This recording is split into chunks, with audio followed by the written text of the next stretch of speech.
how do you see this last general session faring?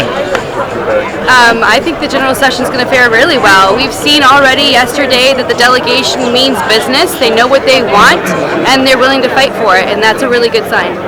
This general session? Well, I expect it to go a lot more towards Byrd, which I did not expect yesterday. I expected there to be a lot more support for Reichert, but all over the state, people want Byrd for governor. Today we're going to come together as one party. We're going to unite together, support our candidates, and get Republicans elected this year. So it's going to be very motivating and exciting to be part of today. So I wish you were here. I think it will go very well. I think I'm looking forward to a very amicable and unified session, yes. I think it'll be a very exciting time. I think it's disappointing that Mr. Reichert chose not to show up, but I still think we'll have some Republican unity as we go forward. I believe we'll get through it. It was very contentious yesterday, but hopefully the party will unify and get behind a qualified candidate. I expect there to be, anytime they bring up Byrd, a lot of cheering, and that the chairman's probably going to try and get rid of Byrd again, because he tried it yesterday and the people didn't like it at all. It was because I was in the middle of the Benton County section near the front, which is where Byrd's from, and I could not hear a thing the chairman was saying after they said that they wanted to remove him from the ballot. And then they said that it was like they didn't need to tell us what he had apparently done that would have gotten him taken off, but it was bad enough to take him off. I just expect them to try and weasel their way into getting rid of him somehow.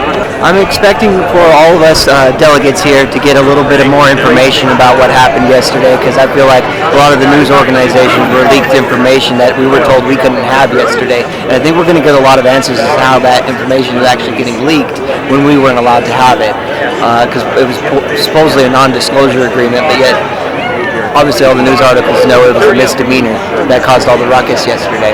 I think it's disappointing, though, that one of the candidates is refusing to speak today and has pulled his name for the governor's race, because I actually am not voting for either candidate.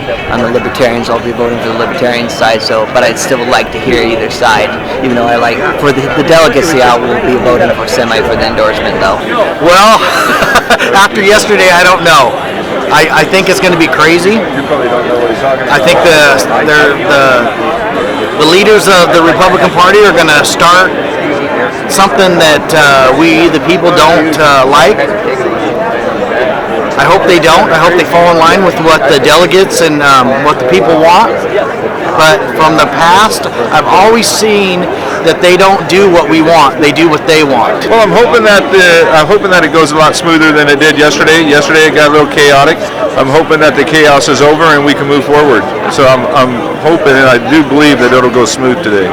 And a second question I did have: were there any topics on YouTube that you used the dislike button for to curate your search that were how to do it or fix it videos that were impacted when they got rid of the dislike ratio from being visible on YouTube searches? Yeah, I'm probably one of the few in the world. I don't use YouTube whatsoever, so I don't know anything about YouTube and how it works. Are there you or anyone else that could attest? My wife could probably talk to it, but like I said, I don't use YouTube. I'll be quite honest with you, I don't use YouTube, hardly ever, and so I wouldn't know if there's an impact or not. So I remember when it was taken down, and it just let bad videos get shown more, and videos with just very stupid things said in them, like people just spreading blatant lies about Trump and other Republicans. Those videos would just go straight up because you couldn't tell that people knew they were fake and that they were downvoting. But people have made an add-on for YouTube where you can get because the data is still saved on the site, they just don't display it. You have to get you have to get like a special plug-in, and it allows you to see the downvotes again. Kind of like some of the hacks, the hack videos. I don't know just one video that I would think of, but some of the hacks where they're kind of like didn't work, so you can dislike them. Some of the garden videos that I watch a lot of gardening videos. But that's it. I don't like that they got rid of it. I think it's wrong because it helps you out to see if it's a good platform or not. I really rely on those tutorials. I've relied on them on YouTube in the past for my car products, like on my lenses to clean my car's foggy lenses, and made them look like new when I follow those tutorials. Also, for political-wise, I would like to actually see more so we could understand the process. This is my first convention. So whenever I go to a how-to video or something, I'm an automotive mechanic, and a lot of times I look up videos and stuff, and one of the things that I dislike the most is that they take way too long to get to the damn point. They draw it out. I don't need to hear a bunch of people talking or anything. Show me what you're trying to show me, get the point out, and then move on. Well, I think a lot of time people like to hear their self-talk.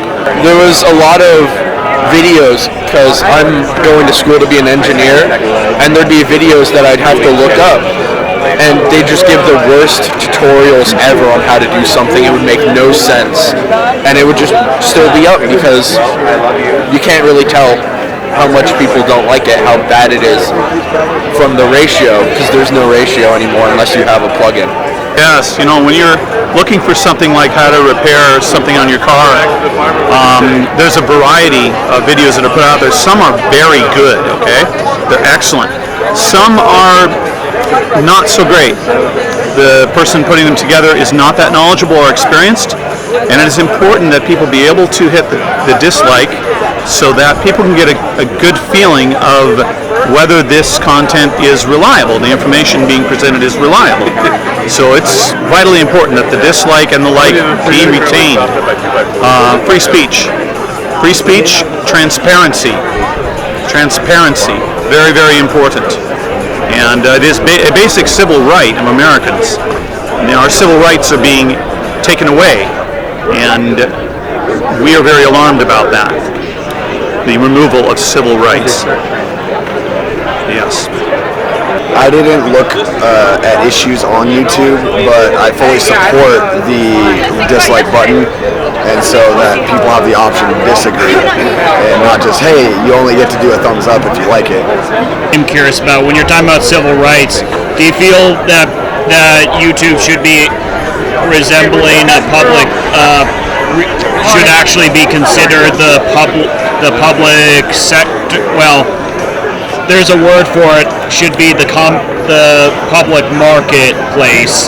It thus be considered when the protections go, whether it's a private business. Yes. Except in that exception. YouTube may present itself as a private business, but it works hand in glove with government to remove content that both the government and the YouTube management does not like. They are not a true public forum. They are a government-regulated forum, and they need to, if they're going to do that, then their Section 230 privileges and special carve-outs need to be removed from them immediately. And they ideally should be a true public forum in which everyone has the right to express their opinions and not be silenced, not be shadow banned, not be publicly condemned. That is, these forms of censorship are gratuitously anti-American, not just un-American. They are anti-American. They're anti-freedom. They're anti-civil rights. They are totalitarian. They are elements of communism and tyranny. And that must stop. And I guarantee you, everyone here feels the same way about censorship. We are dead set against it.